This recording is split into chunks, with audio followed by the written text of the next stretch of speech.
Hello, everybody, and welcome to the Reds Rundown podcast, hosted by two lifelong Reds fans and journalists. I'm Rob, he's Joe, and we appreciate you taking the time to join us. Joe, we've got a lot to go over today, but we still want to hear about your weekend. You went to the game.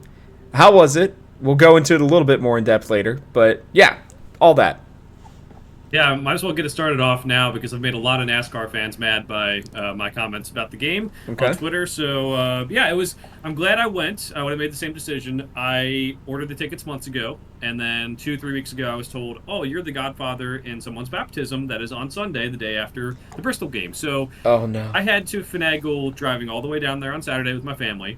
And then we were going to try to drive back that night and probably stop somewhere on the way back. Now, the problem with Bristol is the location. Now, we had done our research, like, oh, there's nowhere really to stay within 2 hours of Bristol. It's just not really that big of a city. That's the whole, part of it. You can bring a camper, but we had this whole thing planned out. We probably going to have to leave the game early because of this, too, which wasn't ideal, but, understandable given the circumstances. So we get down to drive there, during the day. Taking all these back roads to get here. It was kind of fun in a way, and on the way back, maybe not as fun because it was dark out, but yeah. Yeah, we get there and we like do the fan zone stuff. It's kind of minimal, but kind of understandable just because they have a lot going on. We go into the stadium. It was a gigantic stadium, but there was like no room on the concourses. It was kind of tight, and then we started waiting in line. We had to wait in line for like 30 to 45 minutes for our food. We went right in line as soon as we got in the ballpark, as soon as the gates opened. And still took that long, and they only had hot dogs at the stand we were at. It was kind of crazy. We go watch the end of the Tim McGraw, last 45 minutes of the Tim McGraw concert. I have more fun facts about that later, which will be kind of fun, but or not fun, depending on how you view it. But then we're like, okay, the game's about to start. The rain comes down as soon as they get done with the player intros. The player intros were awesome. I'm sure everyone watched it on TV. It was a lot of fun. And the rain starts pouring. They don't even get a pitch off. So we wait there for, we've already been in the stadium for like 2 hours at that point. We wait like an hour. We go like wait in a different food line. And apparently they had already been out of stuff since before the rain delay. And we waited in that line for about an hour. And they were like, oh, we're out of food. All we have is drinks here. And they passed it down the line. And we were like, what are we doing here? So 8:15, about 8:30, we left the game. And we're ready for our trek home because we're like, there's no way they're playing this game. And then we had to take all those back roads home and everything. But, it was they forced that game to be played that night. I know everyone was watching. That rain was crazy. We'll talk about it more later. But just from a organizational standpoint, it was a terrible fan experience. But I'm glad I got to spend that time with my family, I guess, is the only bright spot. And I'm a huge Tim McGraw fan, so seeing him in concert was fun as well. But it'll definitely, the MLB tries to do one of these fun games every year, whether it's the Field of Dreams game or the one at Ricketts Field last year or 2 years ago, whatever it was, in Alabama, where they, the oldest ballpark in America. But I do think you could have better logistics for this case because, I think a lot of people didn't go again on Sunday when they started the replay because they had nowhere to stay because it was in Bristol. So maybe start the game earlier. So if the rain happens, you can push it back farther into the night. It was something. Glad I did it. Wouldn't change that I did it, but I also kind of disappointed in the experience of it all, to be honest. So you didn't make it back down for Sunday? No, I had the baptism. We drove back. We stayed somewhere like halfway on the way back to Cincinnati, and it was I was kind of thinking about texting my buddy whose kid I was the godfather for, and I was like, hey, how about a FaceTime baptism? How does that sound? That'd be great. Even then, we would have to go find a hotel somewhere like in the middle of nowhere. Like it would have been tough to find that hotel to make it worth going back. I know some Reds fans said they found places like an hour and 20 minutes away, but if you're already driving an hour and 20 minutes and then all the way back and then all the way back home Sunday night, it was a logistical nightmare. Glad I saw it. It was cool. Like I said, I think it said the world's last or America's last Coliseum. It was it was a pretty cool stadium. It's a half-mile track, which is different for NASCAR. A lot of them have the mile track, but maybe a game at Indy 500, which has more infrastructure, might be better. I don't know. Man, they could have just done it at Kentucky Motor Speedway. That would have been at least a little bit closer, at least for us. But did you get a refund? No. Wow. Because they played baseball that night, and we left before it even happened. But they played baseball that night, so I think that's what they did to not have refund tickets. That's unreal. Wow. I'm gonna try to dig deep and make sure I didn't miss that I actually got a refund and maybe send a message somewhere because I was like, this is crazy. We couldn't even find a hotel if we wanted to at this point, and I don't know. Yeah. Anyway, it was You get fun. 85,000 people to a stadium and you don't even have enough food. Good Lord. Yeah. Yeah, and but not just not enough food, but like not enough before the first pitch was kind of crazy. And it, like, I don't know, I've never seen anything like it. The workers were all confused. We were talking to one of the workers there. She's like, "Oh, they told me it was my break, so I'm gonna go get food." And then like she got stuck in a line for an hour, waiting for food, and we're like, she had to go find food somewhere else, and then they didn't have anything. So like I don't know, it was I would say probably the worst planned event I probably have ever been to. They can't help the rain, can't help the rain at all, but I just definitely would say if they ever had another event at Bristol Motor Speedway, I probably would not go. I've been to Bristol for a race, and it was much better than that. Infinitely better than that, to be completely honest with you. So, sad to hear that. Feels like the MLB may have goofed up a little bit. But hey, that's okay. Because we still have a lot of other things to talk about today, Joe, because there was a lot that went on for the Reds this week. Question of the day is going to be, what grade would you give the Reds for the trade deadline? We will be giving ours here once we are done talking about that. We'll talk about the games, injury updates, Hunter Green, big update as well. We'll talk about, like I said, all of the trades. And then we have 50 games left, Joe, starting today. So we'll kind of talk a little bit about the teams that we are chasing right now for a playoff spot, and then we will talk Cubs Pirates. Let's get into it. We started off this week against the Dodgers. It was a 5-2 loss, unfortunately, for the Reds. Chase Burns pitched very well in this game, but ultimately could not hold on. The Reds could not get much going offensively against Yamamoto, who had an outstanding game as well. You know, it was pretty insane to see Burns going pitch for pitch with him. The Reds would try to muster some stuff, but they just really could not get anything rolling against him. They would lose 5-2 ultimately. Then, on another heartbreaker here, the Reds would lose 5-4. They would go up 3-2 early in the game. Jake Fraley as well would have a home run off of Tyler Glasnow, who's, you know, obviously one of the better pitchers in baseball. They would chase him out after only 4 innings, but they still could not get it done. Lodolo was immaculate again, 5 1/3, 2 earned runs, 11 strikeouts, only the 1 home run given up. But unfortunately, it would go down with Emilio Pagan not being able to hold it down, which was unfortunate to say the least. The Reds would not be able to respond in the 9th inning, and it was pretty obvious at this point that Santillan and Pagan were exhausted. They had pitched, I believe, 4 out of the last 5 games, something like that. So unfortunate to say the least. Then we head into the Wednesday before the trade deadline. A trade was made on this day, Joe. While he would not play for us on this one, the Reds would make a pretty significant move. And the Reds would go out and win 5-2. Nick Martinez, great start in what theoretically could be his last Red start of his career. 6 innings pitched, 2 earned runs, only 4 hits, 7 strikeouts. He gave up the 1 home run to Freddie Freeman in the 4th, and that would really be all. The Reds would do what they do. They would hit, you know, with runners in scoring position, 3 for 8. The back end of the bullpen would hold it down. Tony Santillan would pitch yet again and get the save. And it was a huge, huge win for the Reds here to kind of hold it off. Joe, you and I talked about this series. It really, really felt like the Reds were this close to winning 2 or all 3 games, which was promising, especially at the time of this discussion. Yeah, I think this series, maybe this week as a whole, when we get to the Braves series as well, it kind of really hammers home the fact that you need to play complementary baseball. Wanted to note, I thought Chase Burns looked pretty good against a tough Dodgers lineup. He has had, I mean, what a couple starts he's had. I mean, we talked about, you know, Yankees, Red Sox, Dodgers, Bristol Motor Speedway. It's kind of crazy, but I think he did okay. But he also, like, 5 1/3 inning, we seemed like we just, that was kind of the start of, like, we have to use our bullpen pitchers for this week, and they're going to be taxed. And I think, like, we need to have some starters go further into games moving forward as a result of this, because this whole week was kind of set up by that Burns only 5 1/3 inning. And again, he pitched well. I'm really happy for his progression as a young pitcher, that he got to go against a good lineup and pitched pretty decently. But at the end of the day, it's just like, you know, at some point we need our bullpen to get a break.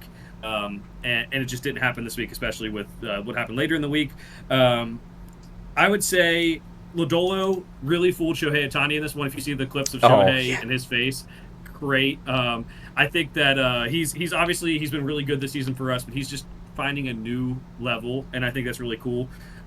Benson heated up at the end of the series against the Dodgers, had that home run, and we'll talk about more about him later, I'm sure, because what happened to him. But also, just it was good to see him get going in this one and bring some energy and avoid the sweep again. We still haven't been swept, and I'd say we expected this from the Dodger series, a 1-2 series with some ups and some downs. So I'm not too upset about it, but I think this was the start to like the week of honestly the week from hell for the Reds, because it is such a tough time right now. We need some wins, and some other teams are catching or moving farther away from us. But just the bullpen being taxed was kind of the story for me. We just need to have more complimentary baseball being played. Yeah, it was rough. It's been a baptism by fire for Chase Burns. I mean, really and truly. I mean, I don't know about you, Joe, but I know some people may not see it, but I am more confident than ever, the more that I watch him pitch, that this guy has Cy Young potential written all over him. Like, he is going to go through this, and by the time he's getting to maybe not so tough lineups, every single start, not lineups that he's going to see like once every 2 years type of lineups, right? That he is going to just be an absolute stud. I mean, it's pretty impressive, really, especially if he can develop that third pitch, that changeup just a little bit more, Joe. I think sky's the limit for him. I was watching him and I was like, dude, this guy is legit. So good. So freaking good. Like you said, yeah, I mean, the bullpen is taxed, and we're going to get into that here in a little bit. We expected a 1-2. I really, really think that they are able to play with these better teams. I think like in a one-on-one battle, I think that the Reds, especially if their pitching's rested a little bit and they're healthy, and especially with the moves that we're going to be talking about here shortly, Joe, I really think that they can go toe for toe, bout for bout, whatever you want to use with these teams. And I think this Dodgers series, while it was not the most inspiring series, I think for most people, I watched it and I said, okay, you know what? Like, this is about as good of a team as it gets. You went up against Ohtani, Glasnow, and Yamamoto, and you were quite literally one hit away from winning the series. I think you and I would take that in a heartbeat, especially, again, with some of the moves that they made. So, we'll talk about the trade deadline. You guys are going to hear about some of these names here early. We're going to go through the first game here against the Braves. I don't know. I don't want to call it incredible, but what a weird game this one was. Low scoring. Reds go up 3-0 early. You're feeling pretty good. Abbott's pitching well. They get down. Unfortunately, they couldn't get to Carlos Carrasco. His first start, he's just come over against the Braves. They really could have and should have done more. They left a lot of runners on. It was a huge issue, especially early on. But Abbott comes in. He can't nail it down. He walks 5, only 1 strikeout. You can tell he is just stretched thin as well by this point in the season, which is not a surprise. But he still went 5 1/3, only gave up 2 earned runs. Graham comes in for, I think, maybe the 4th or 5th game in a row for him. And Reds fans, leave him alone in these kinds of situations. They're trying to get 2 or 3 innings out of this man every time, and he's pitching like every other day. I think what he's done so far this season, Joe, at least for me personally, has been incredible. He blows this game technically. It's Sam Moll that comes in, though, gives up 4. Lyon Richardson couldn't even get an out. And you're sitting here, and I turned it off. I really did. I was like, well, that one's over. It's 11-3, no shot. Next thing I know, I just check just for S's giggles and all that baloney, and next thing I know, it's 8-8. The Reds battled all the way back. Huge home runs here. Ke'Bryan Hayes, after making a huge error, honestly, makes up for it with a massive home run, his first one. And you know what's crazy, Joe? I almost put a bet on him to hit a home run in that first game. Yep. I was this close to doing it. I had it up, and then I just was like, you know what? No, I don't want to put that kind of voodoo magic on him. And then Steer comes through again, by the way, which he had done the day before. Hits a huge bomb for the Reds. You're feeling like things are good. Pagan comes in. He gives up the 1 run in the 10th. Whatever. Like, the guy was on second base. That's how it goes. Ellie, unfortunately, makes a terrible base running decision to start it off. Luckily, Hayes gets to second, but the Reds are unable to answer, and they lose 12-11. One of the most deflating games I can think of in a long time. Then you go into the Friday game, and it's another stressful one. The Reds are not scoring. Bryce Elder, who's not been good this season, holds the Reds for the most part completely out of the game. Brady Singer is excellent. 6 innings, 10 Ks. Joe, 4 hits, only 1 walk, no earned runs. Will Benson finally gets them off the schneid with a massive home run to give them a much bigger cushion in this game. Pagan would end up giving up 2 runs.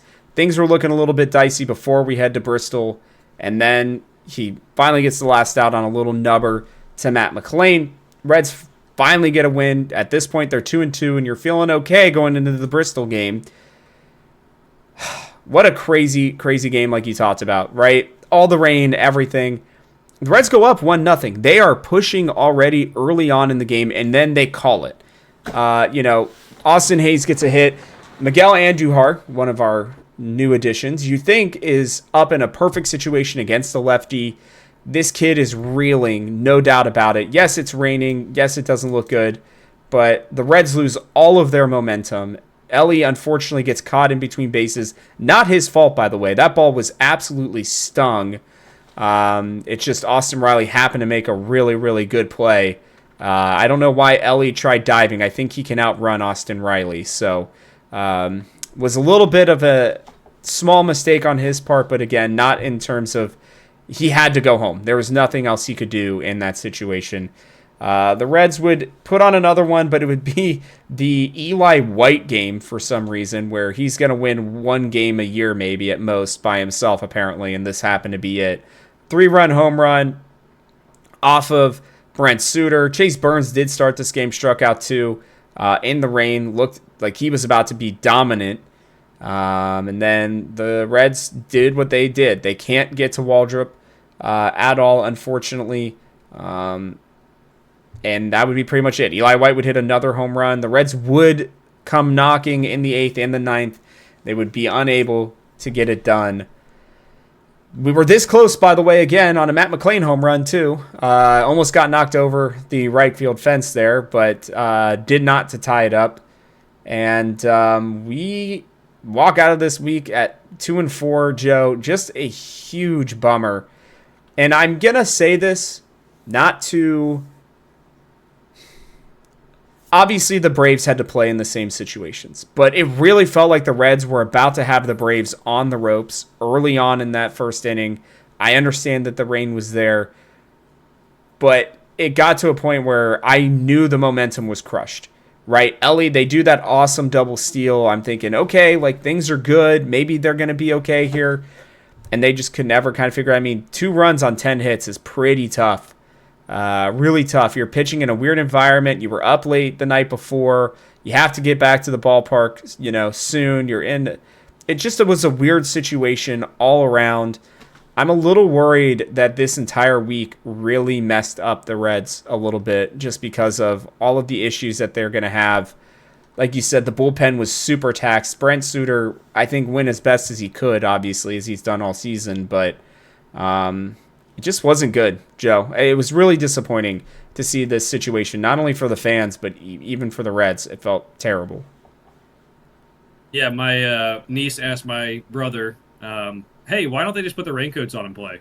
So that was a good thought. I mean, maybe they should have done that. Why not? But it was a disappointing series because the Braves are so bad this season. It is, again, we said they have some star talent that still could produce in this series. They did. In different ways. The 8-run innings for each team in the 8th in the first game. I mean, you got to win that game. When you're the second team, you're the home team. You have to win that game. Crazy that we couldn't get up one more run to get it done.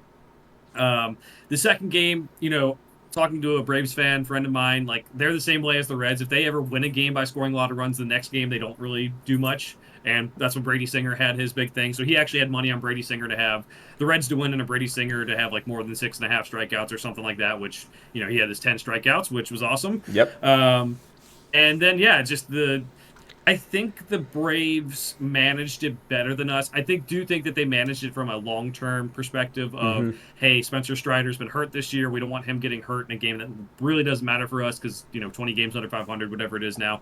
Not really worth it. But, was it okay to put Chase Burns in as the starter after all that time? I don't know. Could we have pushed him back to Sunday?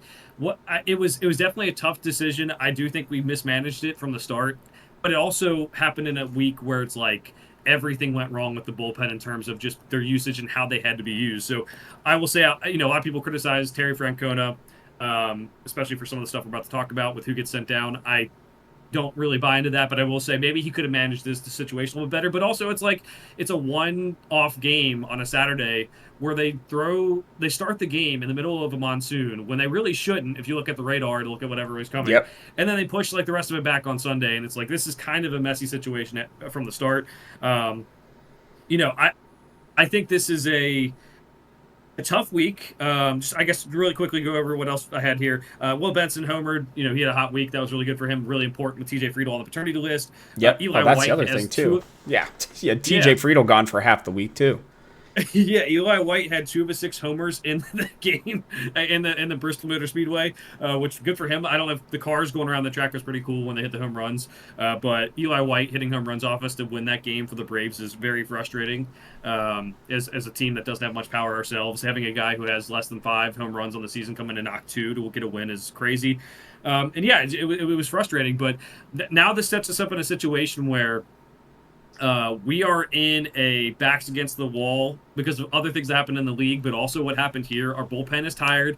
We have gone from playing on Saturday and Sunday when we're only supposed to play Saturday, have an off day Sunday, to now playing a whole week this week, 7 straight days, Cubs and Pirates, which, we struggle with the Pirates. So even though they're not the greatest, who knows what's going to happen in that series, both on the road.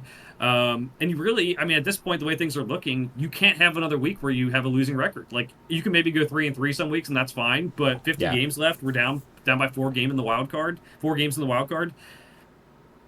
It sucks because there are some tough weeks up here. Like they play the Phillies and the Brewers in 2 weeks from now, or next week, I should say.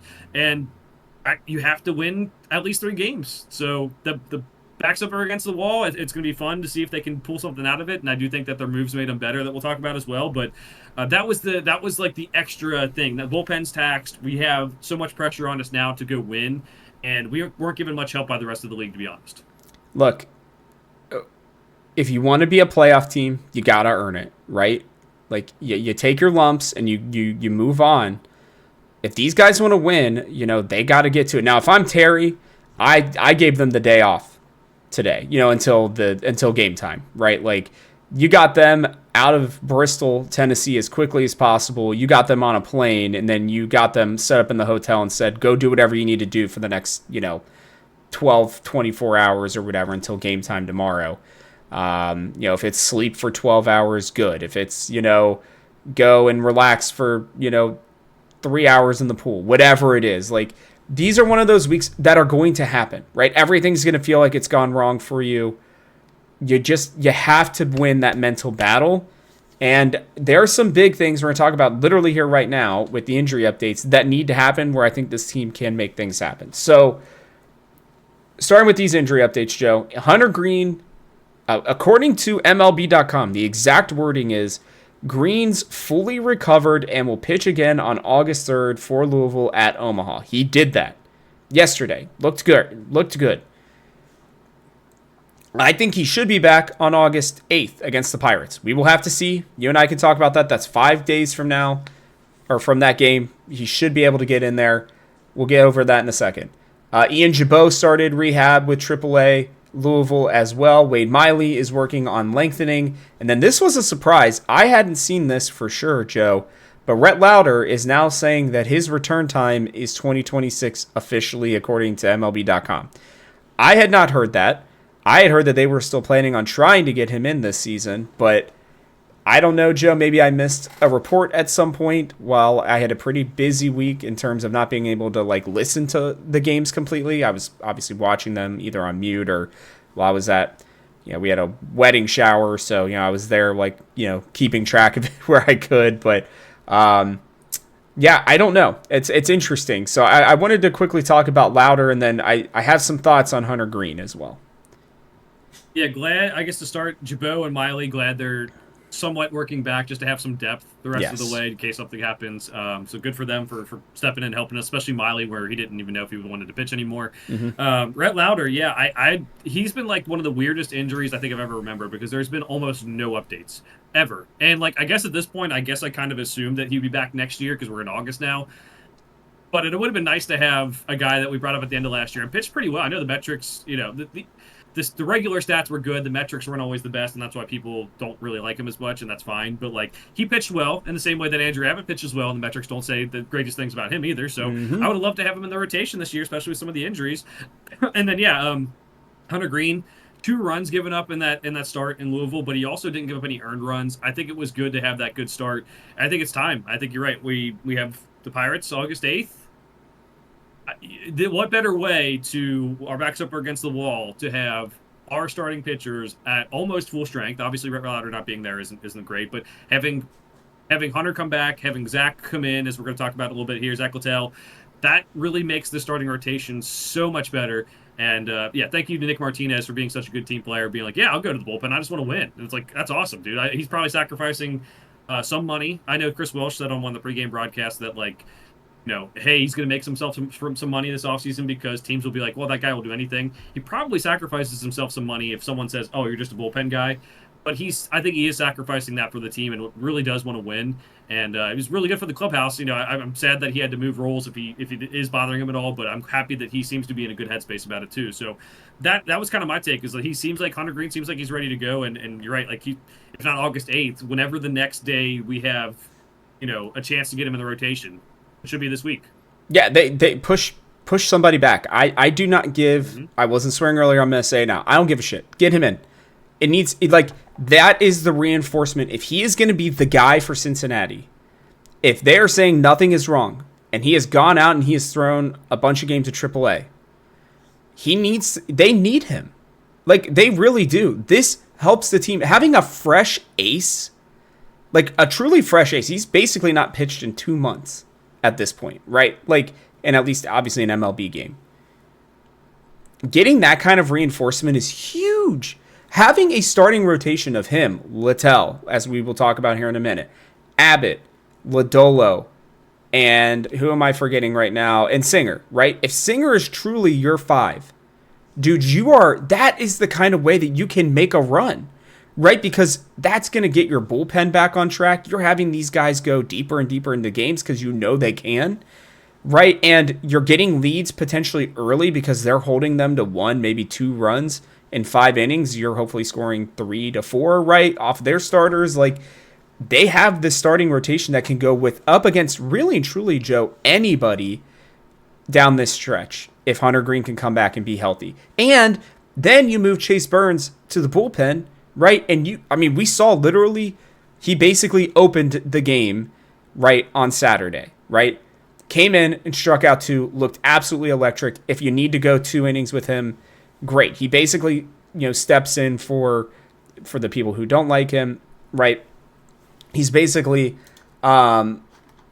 stepping in for, gosh, dude, my brain is just totally melting today. Give me a second. Saying Graham Ashcraft? Graham Ashcraft role. Wow, yeah, the Graham Ashcraft role, right? So, to me, like, that's fantastic. You would love that for him, right? And so the dominoes fall so well for the Reds if Green can just come back in 4 days.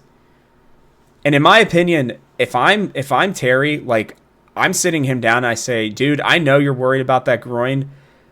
You have all offseason to figure out what's going on with that mentally, but you have to get back on that mound and help this team, right? You just have to. Like, if he blows up and has a bad start, fine. That is what it is. But, like, this dude needs to get back out there. Like, this team needs him if they are going to make a run. And I don't know. I mean, at this point, if they are straight up saying fully recovered, then there is zero reason why he should not be on that mound in Pittsburgh on August 8th. None whatsoever. That's the Chase Burns start. We'll talk about that later on in the show. He needs to be there. So I don't know. If you have anything else you want to say on that one, that's fine. But it's just there's no excuses for me right now. He has to go in and get it done. Yeah, I mean, at least try. If there is something wrong, like, it seems like there's something medically wrong. Our training staff has been wrong before, so I will give him that benefit of the doubt. But if there truly is nothing wrong, go see if it works. If it's still something mentally and you pitch awful, they'll figure it out. They'll send you back on the IL. It'll be fine. So at this point, I think I'm ready for him to come back. I think it'll be really good for us. I'm hoping with some of this maneuvering that we get to keep Luis May up here. Maybe it is Graham Ashcraft that goes down because his last two appearances have been pretty good against the Braves and the Dodgers.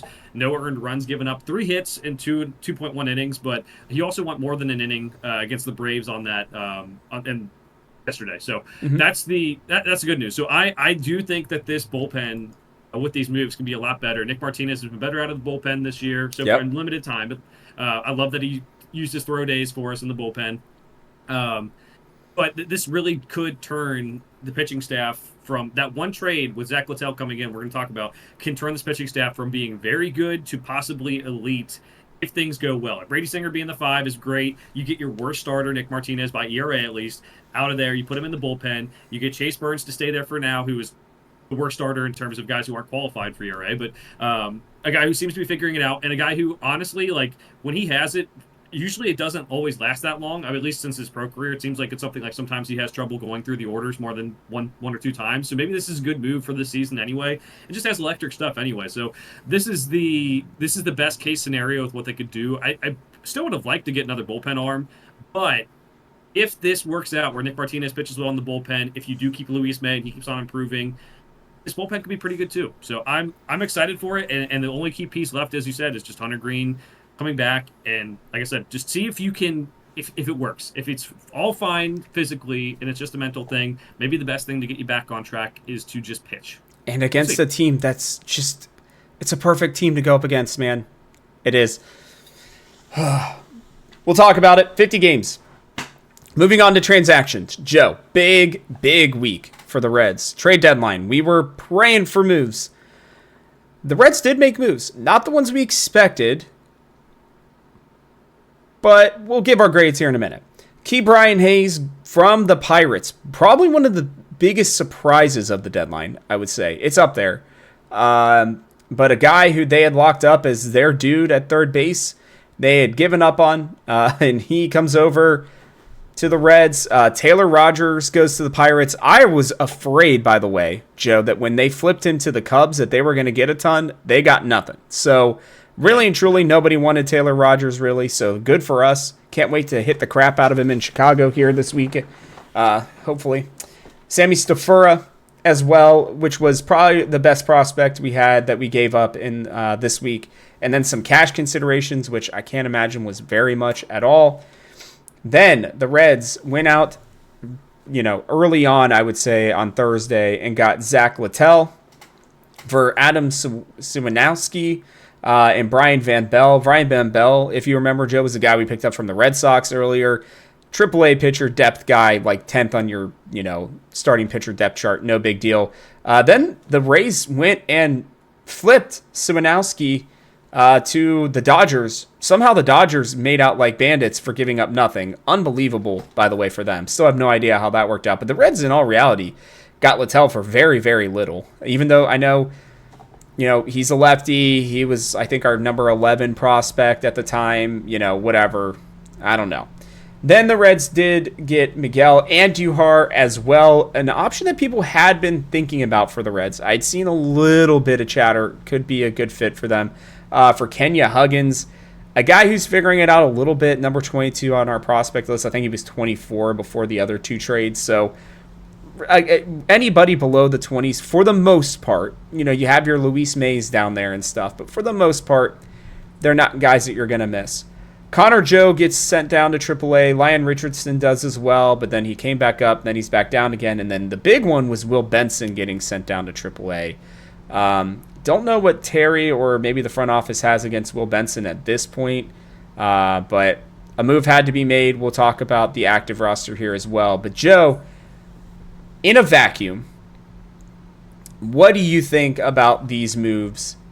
You've already said it. I feel this way as well. It made the Reds better, at a minimum. Yeah, the value for the trades we're all fine with. I know some people didn't like the Brian Hayes value. We have so many shortstops in the system, and I think a lot of them are going to be better than Sammy Stafura. Most of them. And Taylor Rogers, I just don't. He got the benefit of the doubt because his ERA was low, but he really didn't do well with inherited runners. He wasn't going to help us out. We have too many lefties in the bullpen. So overall, I mean, I give this trade deadline a B. I think you get good value for players. You get guys who can help you win. What hurts them is that other teams who were on the bubble of the playoffs did a lot more. Like the Padres did a ton. Even teams in the American League, the Mariners did a ton. It was crazy. So we can say that, like, I think the restrictions of the money from ownership made it tough, especially with the reports that came out that, they really were just trying to get rid of some cash with, Taylor Rogers too. It wasn't even about bullpen thing. It was just cash. So I would say that is, like, just in comparison to other teams, made it tough, but also we did not get that power bat that we wanted. We did not get that star that we wanted. Brian Hayes is a great defender. I think they did pivot well to go get a good defender, but we have a problem in hitting home runs. You look at all the stats, we hit home runs, we win games based on that. And we just, like, I'm not asking for a full lineup full of guys who are mashing home runs. I think that's just not something we are equipped to put on the field right now, even though our ballpark would say that we should have that. But I feel like we really did need a guy who's like a 30 home run guy to go with Ellie De La Cruz. And, Austin Hayes has been great when he's been able to play 62 games, 10 home runs. But we probably need just one more of those power bats to really be great on offense. But, again, the value is great. I really love what Littell can do for this whole rotation, moving things around. It is a rental, so I get why we didn't have to go up too much. There are people who think we can sign a contract with him because he has the same agent as Hunter Green, I believe I saw. But, like, I don't know. I think that's fine. And Miguel Andujar, like, it's just hitting lefties. Like, we set Will Benson down because, although I did do well against lefties this week, you had to pick between Jake Fraley and Will Benson. I don't know if I would have made the same decision, but that was the decision because you need some more people who can hit lefties.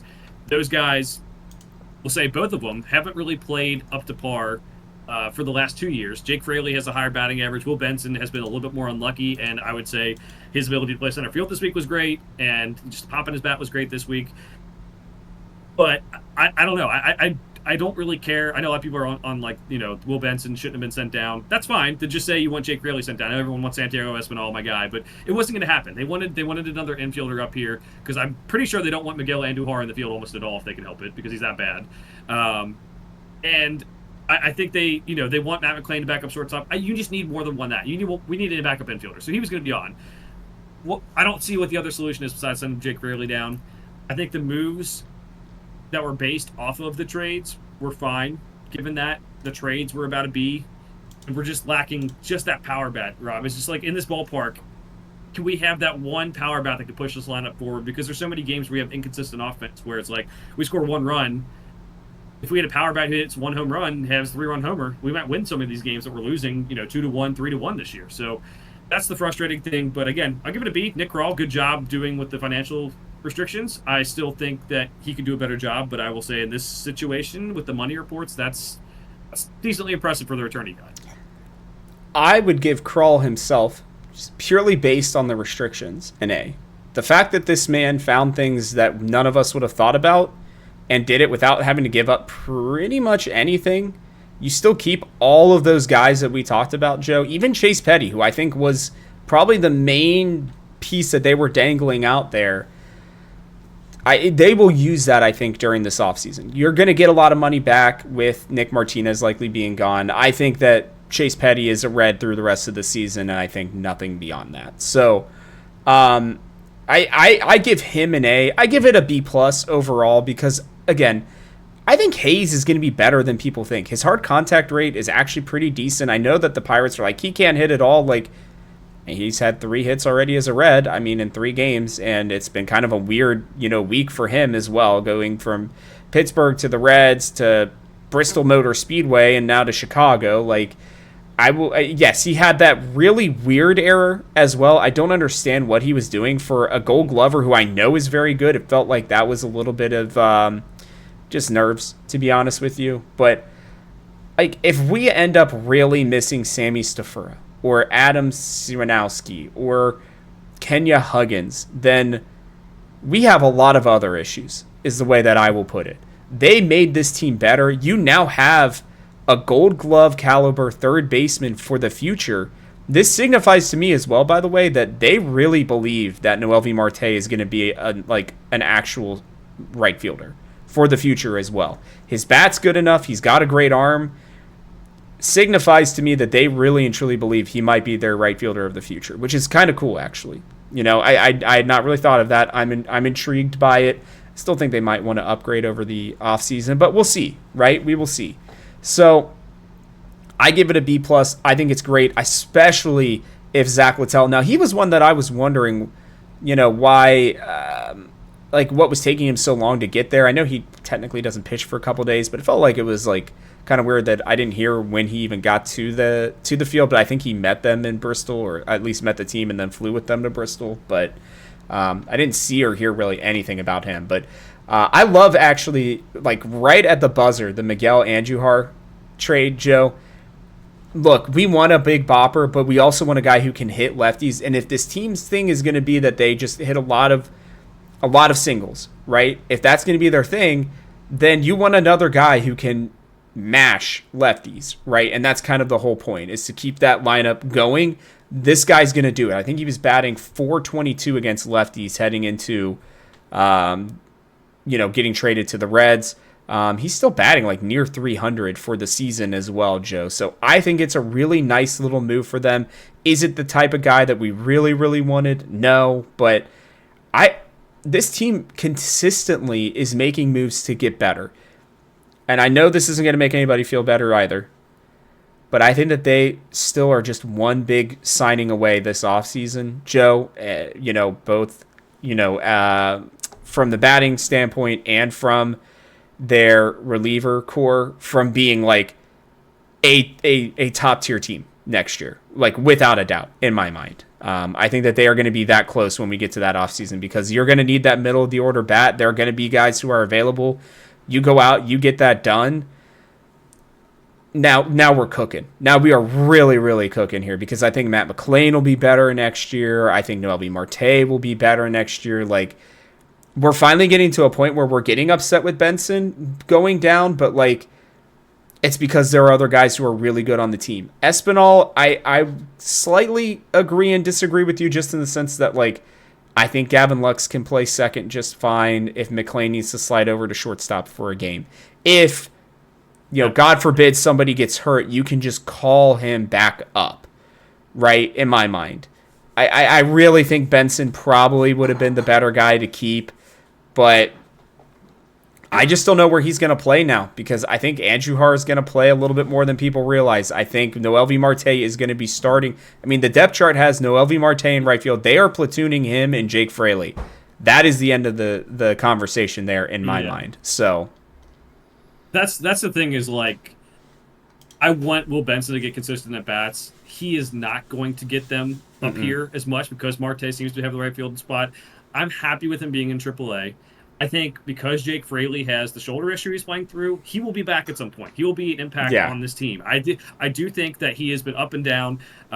Just get some consistency going. I think he was starting to get that. That'll be nice. There is a little bit of this helps us for the future with the Key Brian Hayes move, especially because the other two guys, our contracts are up. But I also think there is a little bit of just, hey, maybe read the room. If we're not going to go for it, maybe the second two trades, we didn't give up much for them, so that's fine. But maybe you don't do those second two trades and just keep all the prospects after getting Key Brian Hayes, who's locked up for long term, just because, the Padres went and did so much and the Mets did so much. I don't know if it's necessarily worth it that we made 3 trades that did make us better, but 2 of the trades only make us better for the rest of the year. I asked them to go for it. This is the only thing they were able to do. As you said, Rob, they're a bat away and maybe a bullpen, a closer away from being possibly a real contender for the postseason, maybe winning a series in the postseason. It's just now, it's so hard to judge these things in great amount when we just don't know what are they going to go do that this offseason? Are they going to actually sign someone? history would say no, but like honestly, with the way this team is kind of rising and fan support does seem to be up, we had so many people. There was way more Braves fans at Bristol Motor Speedway, but there was a lot of Reds fans there too. We have people traveling for these games. I would love to hope that they would actually do that. So that's my only thing is like I feel like they were like their words about like, oh, we don't want to sacrifice long term for the short term too much. They did a good job of not giving up any of the top prospects I really cared about. I think that was good. Uh, but if we get to the end of the year, this is going to make decision time a little bit harder. Can we get Miguel Andujar back? He's not making that much money, so we probably could get him back. Zach Littell, do we keep him? Do Nick Martinez? Do we Brady Singer? What's the Nick Martinez is probably gone, but like Brady Singer, do we bring him back? Do we bring any of them back? Is Rhett Lauder just the fifth starter now? There's a lot to be figured out. Yeah, there's a lot to be figured out. We'll figure that part out in the offseason. But it's just a little bit of like, at the end of the season, are we going to be saying, because the prospects were not very good, that once we gave up for these two trades, we'll still be saying, like, is this trade worth it? Just because it is just rentals and so many other teams. We're going to talk about it here in a little bit, Rob, with the playoff odds, but, like, so many other teams got so much. But the Mets gave up so many good prospects. Dude, they got nothing left. I'm kind of scared for their franchise for the future, but I mean that's when you get big ownership who wants to go for it. I kind of respect it. So that's my only thing is like I'm still happy we did it. I still give it a B. I think it was good value. I think it's good to try to go for it. I would have loved if we have ownership who would allow us to go get one of those free agent bats this offseason or trade for one right now. But just with the money being the way it is, it was going to have to be value, guys. We're going to have to try to be the Rays in terms of I know we traded with them, but just trying to find good value pitchers and good value hitters. And I don't know if it's going to end up working because we just haven't been as good as the Rays have been at running their system. But that's the tough part right now. It's just, will it be worth it at the end? Maybe not. But I do think the process is right. They got the process right, and that's the important thing. Yeah, and I'll give them this too. I want to very quickly talk about the Ke'Bryan Hayes thing. $7 million for a guy who is a big turnaround candidate, like big time, especially with the way, from what I have seen him swinging the bat. Like that's a steal on the open market. Ke'Bryan Hayes is probably getting $10 million a year right now at a minimum. And I know people are like, no, that's stupid. Like, what are you talking about? I just want to point out that in 12 at bats so far, Ke'Bryan Hayes has exactly 0 strikeouts, none.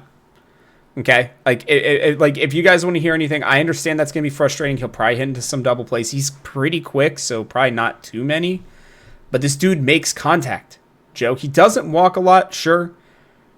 I don't know. He's an interesting bat. I feel like if he gets a little bit more luck heading his way, he may be pretty good, honestly. Like a really nice little pickup, especially as well if they decide to, up the balls, allowing them to, maybe fly a little bit more. He might be another prime candidate for that.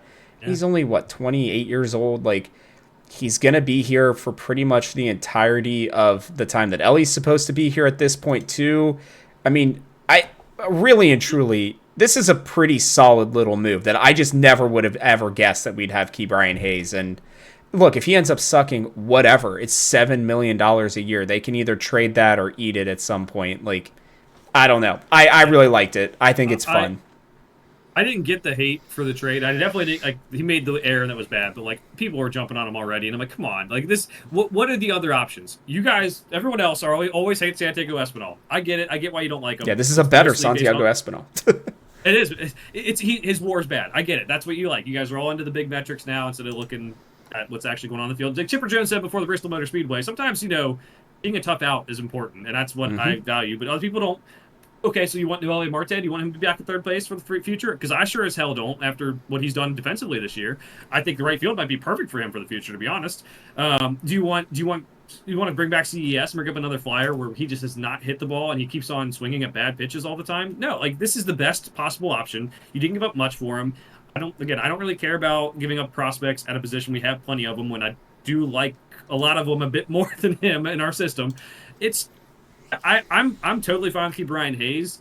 I think the offense will start to improve, as you said. Like he just has been a little bit unlucky, and like I don't know what the other option would be for a Reds fan. Like yeah, we've traded for Suarez as a rental, sure, that's great. But you're giving up so much for him, so much. Right. This is a guy that we are paying like 1/3 of what we paid Jamer to play third base. He's going to bring you Gold Glove defense, and if he can get back to hitting like 250 and maybe even just 12 to 15 home runs, he's going to be worth it. I know it's not the traditional third baseman where you want guys who hit 30 home runs, 40 home runs if they're playing third base, but that can be valuable when we have a shortstop who is on pace to hit 30, 40 home runs a lot of years. So I'm with you. I don't. Key Brian Hayes, I think, was the best trade by far, and value was saying it wasn't, but you would have to negotiate with some free agent third baseman and pay them more this offseason, I believe. So. I mean, they did. Candelario is literally the prime example of this.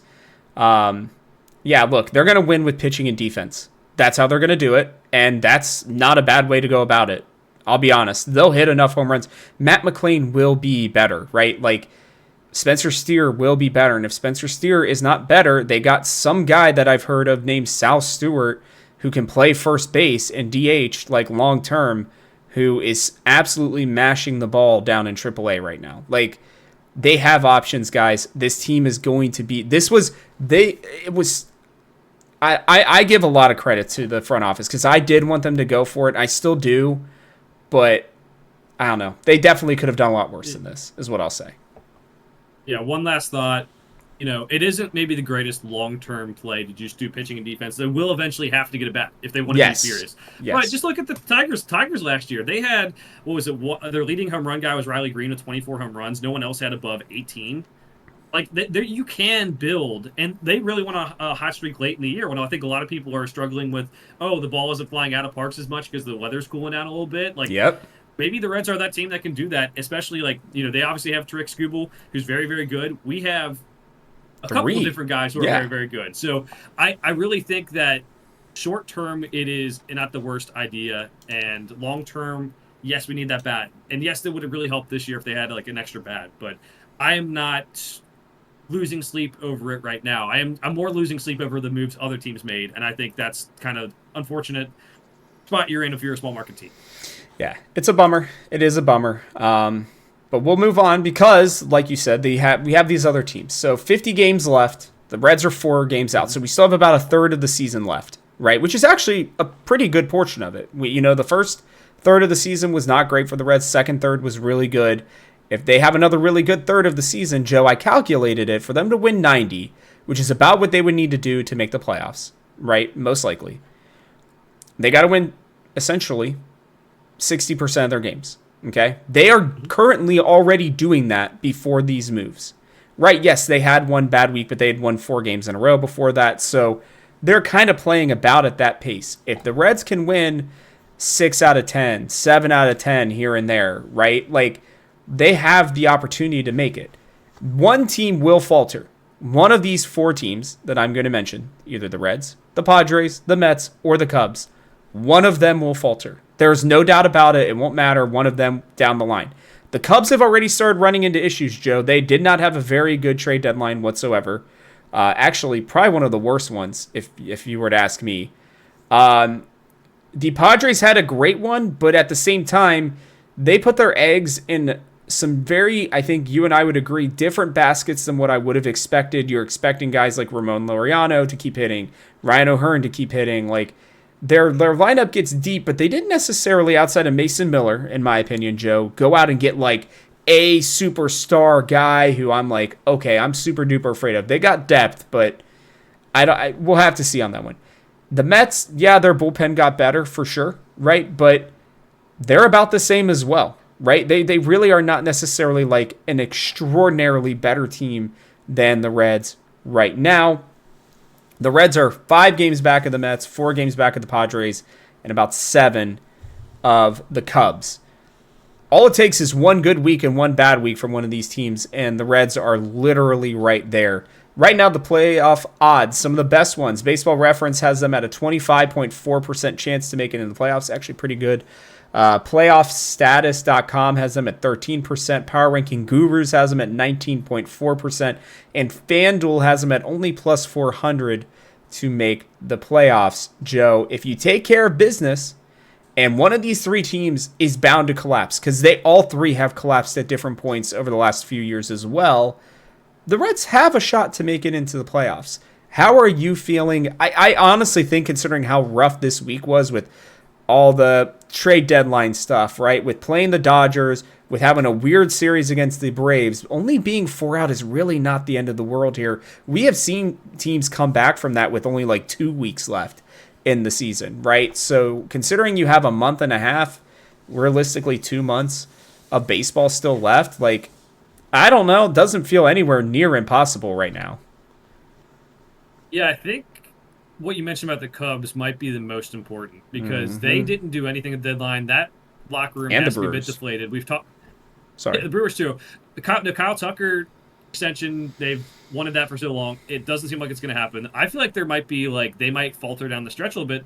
Starting pitching depth has been not. I mean, it stepped up in a way that I didn't think would, but they still have injured starting pitchers. Everyone wanted a starting pitcher. They never went and got that starting pitcher. So that's tough. Right now, Jacob Mizorowski for the Brewers is on the 15-day DL. He has been their best pitcher this season. Obviously, limited time because he came up late. But all their starting pitchers have been great. Their lineup has been pretty solid. But could they be the team that Mizorowski gets injured and they have to go put other guys in? Their bullpen gets taxed. They have some bad weeks coming up. That could happen. I'm not rooting for it. I don't root for injuries. Hopefully they lose games and are healthy, but that definitely could happen. So I think with the Cubs and Cubs and Brewers having that going on, maybe they're the teams that are most likely to do it. The Mets and Padres have just set themselves up so well for a run. I don't know if it's going to happen. It definitely can, especially the Padres. I think the thing to watch out for them is the NL West. Just having that division, and while I think some of the teams we thought might be more in the running at this point, like the Giants, maybe aren't. They're still got a lot of dangerous lineups out there besides the Rockies. Even though the Rockies aren't doing as bad as many thought they would do at the start of the year. That's something to watch out for there. Is I would say the Mets have a tough division too. I guess our division is kind of better than expected. The other ones have way more higher payrolls in them. But that's what we can watch for. Obviously, we can only take care of what we can take care of. Can we go 30-20 over the last 50 games? And with that, can we also get a little bit of help? I don't know. I think it's going to be really, really tight. But that's what those are the kind of angles I'm looking for each of the teams we kind of talked about. 11, 12, 13, 14, 15, 16. So I just want to give an example. The Giants were at one point considered to be well in the race. They went 3-13 before, funny enough, sweeping the Mets this past weekend, Joe. All it takes is one of those kinds of weeks, or one of those kinds of 2-week stretches. And those are good teams. That's right after essentially they traded for Rafael Devers as well. I think they've gone 6-23 or something like that since trading for him, somewhere in that range. It happens. It happens to a lot of teams. And what I will say is, while we joke about the Reds not getting swept, they do keep themselves in series. Almost every single one of them. It's like all they needed was a little bit of a bump. When you look at WAR, when you look at a couple of these other stats, these moves have put them in that position. Look, I'm not going to say that they're obviously the favorites to make the division or to make a run at this point. But I really do truly believe, Joe, that these are good teams without a doubt, but they will falter. At least one of them will have a bad 2 or 3 week stretch there. The Reds have to take advantage of that. And they have to do it against some of these bad teams that we're going to talk about here coming up as well. Let's get into the Cubs series. Right now, it's Nick Lodolo versus Mike Soroka, their big starter acquisition that they got from the Nationals. Not great, in my opinion at least. Zach Littell will get his first start for the Reds against Shoto Imanaga. And then we got Andrew Abbott versus Cade Horton. Joe, walk me through what you're seeing with this team. How should I be feeling about this? In Imanaga, I will say I'll give you a little bit here. Imanaga has not had a very good last 2 starts. Actually, he gave up 7 runs against the White Sox. He only gave up 3 in his last start, but it's been looking a little more shaky. The only issue with Littell is Littell gives up a lot of home runs. He is like Andrew Abbott on the right side. He will give up a lot of home runs. I worry about it a little bit in our ballpark. Luckily, he'll be playing in Chicago. If the wind's blowing in, it may not matter. But what are you feeling heading into this one? I've got some thoughts on their pitching, but I want to know where you're at. Yeah, the pitching is what you have to take advantage of with this team. Their bullpen isn't as good as it was early in the season. They're more kind of approaching 15th in the league. We're right at the middle of the pack at 4.0 ERA. Bullpen, they're at 3.87. So it's attacking the starters, getting as many runs as you can against them, hopefully getting them out of the game and maybe getting that bullpen early and often so that their bullpen falters down the stretch as well. The part that is tough for the Cubs is their offense is made up for their pitching efficiencies this year. The pitching has done better than expected given the injuries and everything else, and even the roster. But they are so good at hitting the baseball that it's so tough. So that's why I think the Littell thing could be very tough because he could give up some home runs to this lineup. They're not the biggest power team, but they do have three guys who have 20 home runs. That's pretty impressive for us sitting here with zero people who have 20 home runs. But yeah, I think that's the thing is like, can you give up those home runs when there's no one on base? That would be huge. This offense is very good. They have cooled down from what they were, which is crazy to say because they're still leading the league in a lot of categories. Pete Crow Armstrong has a 6.2 WAR. His average is down to 267. He does have 27 home runs. Keep him in the ballpark. Seiya Suzuki, 1.8 WAR, 249 batting average, 26 home runs. Keep him in the ballpark. Michael Bush is the other guy who has 20 home runs, 21 home runs, and a 3.4 WAR. But there's really not many weak spots in this lineup. You're just hoping that they continue to chill off here, just like Pete Crow Armstrong has. So for me, it's all about the pitching in this one. Can our pitching keep them, like I said, in the ballpark, not give up many runs, and can our offense just do enough in that situation to get us the win? You know, we are a not very good road team, so I'm going to say we go in this series. I'm going back and forth, Rob. I'll say 1-2. I do think that we have the pitching to battle them, but their offense is very, very good. Yeah, it's interesting. They play well at home. We're not a bad team on the road, I will say. I mean, 3 games under, there are a lot of teams that are around that, but you've got to play better than that if you want to obviously make it to the playoffs. I'm going to say 2-1, and here's why. You got Lodolo and Abbott. They have been stoppers multiple times this season. I know Abbott didn't look great in that last start, but he still got it done. If you're asking me, are you taking Nick Lodolo versus Michael Soroka in his first start as a Cub? Absolutely. If you're asking me if I'm taking Andrew Abbott versus Cade Horton, who, while his peripheral stats may look okay, Joe, when you look at what he has done over the season, he has pitched around a lot of stressful situations. A 256 batting average, a 1.29 whip, a good amount of walks. I think that he's going to potentially be in trouble as well. And I think they don't pitch as well against lefties. Cade Horton's only 23 as well. He is a righty, right? The Reds really only have to go up against Imanaga as the lefty this week. You got Andujar for that. If Littell can have a really good start, I think you're going to have yourself in these ball games, Joe. And I really do believe 2-3 for the Reds against this Cubs team. They're a great team. There's no doubt about it. But weirdly enough, the Reds got better at the deadline. The Cubs did not, in my opinion, based on the moves that they made. And if you're telling me that the Reds aren't going to shell Taylor Rogers when he comes into this game at some point, just saying. They just saw that he was literally on their team like 5 days ago. So, I don't know. Like you said, I'm not going to come out here and straight up say that like they are a better team than the Cubs, but I do think we're catching them, like you said, at a good time. They are slowing down. And really, the only good pitcher they have right now is Imanaga. I'll take Abbott and Lodolo for 2 of those games. So that's my hope. We'll head into the Pirates series, Joe. Big one, really big one. Singer versus Skeens. Unfortunately, we got Burns. Should be green, in my opinion, but Chase Burns is currently scheduled against Mitch Keller, who should have been moved. Kind of surprised he didn't. Lodolo will go again versus Johan Oviedo, and then Mr. Littell versus Mike Burrows, no related to Joe Burrow because he's got the S. I mean, this Pirates team's terrible. They are not a good team. I know they keep randomly sweeping series. Obviously, Paul Skeens is extremely good, but he is human. Mitch Keller has had a better season, but he's not great. Mike Burrows has not been all that good this year. I can't even find who's this Oviedo. Sorry, I couldn't remember who it was here. Has he even started many games this season? Doesn't really look like it. So that'll be his first start of the year, Joe, against the Reds, or I guess technically second. So I don't know, dude. I mean, this feels like a really good opportunity. They can hit a little bit, not a lot of it, but a little bit. O'Neal Cruz's batting average has dipped down to 213, though, at this point.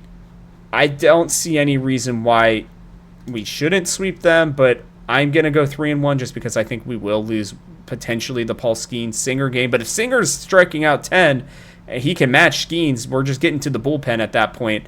I'll take the Reds against them in the bullpen. But especially if Hunter Green is announced to be coming back on that Friday, that should lift this team up, Joe, as they head into Pittsburgh. It's been weird. We play better against Pittsburgh in Pittsburgh. They played better against us in Cincinnati. I like the idea of us in Pittsburgh going 3-1. Yeah, I'm gonna go 2-2. Not to be the Debbie Downer here, but dang, you're killing me. We don't play well against the division this season. We don't play well against the Pirates. We are lucky enough to get Imanaga for the Cubs series. We are lucky enough to get Skeens and Keller for the Pirates series. And guess what? We're going to get some of the Rangers' best pitchers next week. We can get both Suarez and Wheeler. So that's going to be fun. Isn't that a great time to have all these good pitchers going against us? Yes, I do like some of the pitching matchups in the Cubs series. The Pirates, it is not the most favorable until the end of the series where we get to the last two games. So I'll take them in those two games. The Pirates have a decent bullpen. I am surprised that they didn't trade more away at the deadline, to be honest. I thought this team would be kind of like have not much left.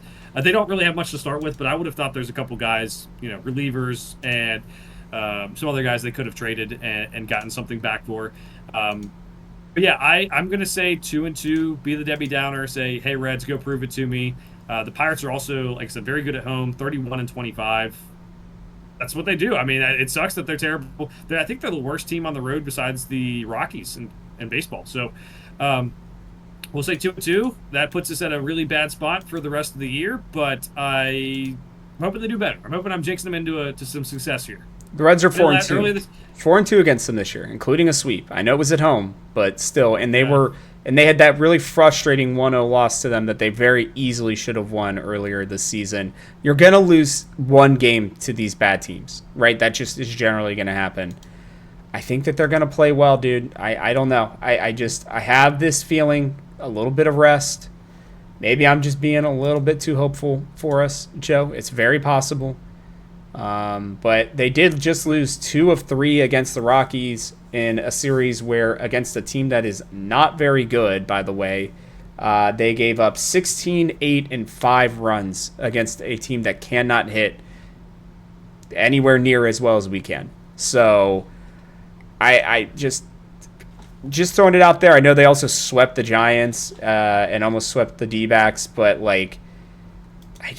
I don't know, man. This team is so inconsistent. Even we are as well, but I feel like we got a good shot. That's all I'm saying. I feel like we got a good shot. I hope so. I hope so. I know earlier this season I said, let's get hot, and I said, let's go for a 5-1 week against some of the best teams, and we ended up, I think, doing that. But this week, I don't know. I want to see us beat the Pirates. I want to see us beat them in a submission, to be honest, and hopefully we can get it done. I want to see it. It is so frustrating having a team like ours that can compete against the best of the best, but also can lose the series to the worst of the worst. A couple of series ago, would have loved to have the National Series back. Just one extra win in that series. Like every time I go back through, it's just like one extra win. Can we do one more? Oh, that's frustrating. But yeah, you're right. On paper maybe it should be 3-1. I think 3-1 is pretty good on paper. I just need to see the mental block being expelled from our bodies for always having a bad record against the Pirates at the end of the year. We're gonna have to do it. They, like I said, they have to go out and they have to take it. I'm gonna pick them until they prove that they cannot do that. So I'm hopeful that they will. But yeah, Joe, what fun facts do you have for us this week? Wise words. Not much. We got to a lot of it with the Bristol stuff and some of the trades and everything else in the 8-run inning for each team. That was kind of notable. We talked about that. So I'll just point out Pitbull was in the pregame concert with Tim McGraw. Jake Owen was too. They both joined. Jake Owen, I guess I get a little bit more. They joined for one song, and then they left. Like, if you're Pitbull, why did you fly in for that? It was kind of cool to see. Like, I mean, I guess they paid him a lot, but it's a place where you can't really get to very easily. So, like, they must have paid a lot of money to have Pitbull show up for that one song. I did like seeing him interact with Terry Francona and say we go to the St. Barber. Tim McGraw getting a bat from LA De La Cruz, and the background stuff was kind of cool too. So, but yeah, I don't know. I thought it was notable to point out if you were like wanting to see Pitbull. I wanted to see Tim McGraw, but if you wanted to see Pitbull and you went down to Bristol, was like, oh, I'll see the Reds and Pitbull. You'd be like, oh, it was for one song. That's kind of not worth it. So something to note there. I don't know, Mr. Pitbull. Hopefully, bring us some good luck moving forward. Hey, what's it about rubbing the magic 8 ball for people who are lacking in hair? hey, maybe somebody rubbed his head and we're going to get that all-telling yes that is so rare to get from that Magic 8 Ball. But, guys, it is going to wrap it up for us here. Hopefully you guys are feeling like we are. Look, they have a chance to make a run. There's no doubt about it. They got to take care of business this week and next week, without a doubt. Their backs are against the ball. Hopefully Hunter Green will come back, and hopefully this Reds team will do the job that they need to get done to put themselves in position to make a playoff run. So that is going to wrap it up for us. Thanks for watching, and from our house to yours, we'll see you guys next time.